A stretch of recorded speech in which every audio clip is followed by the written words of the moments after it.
bas instincts m'ont fait perdre le chemin.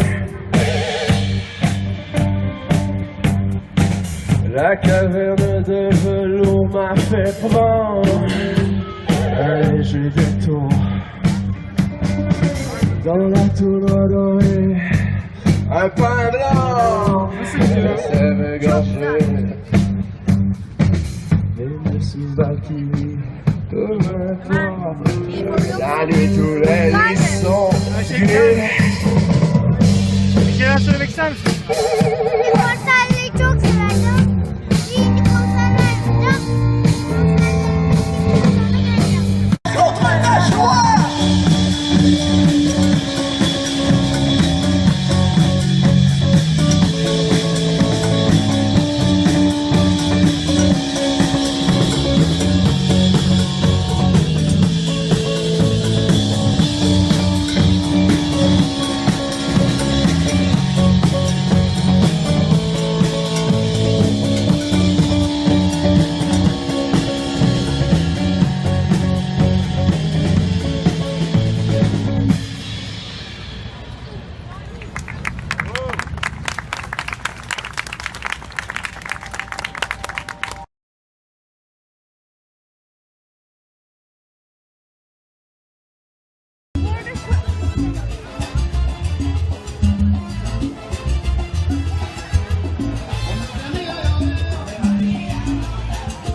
Evet. Ne düşünüyorsunuz?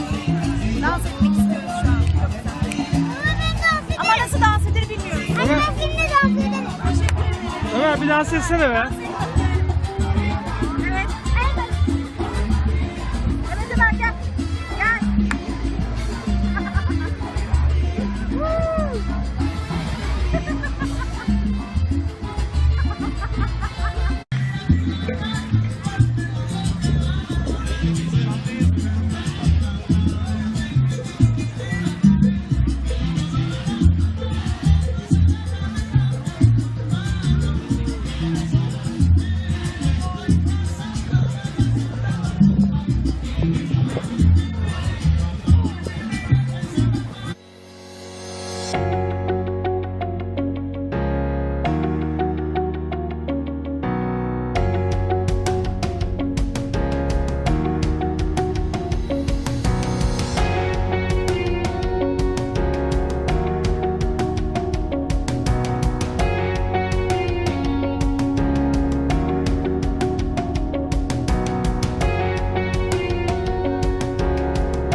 trois repas par jour.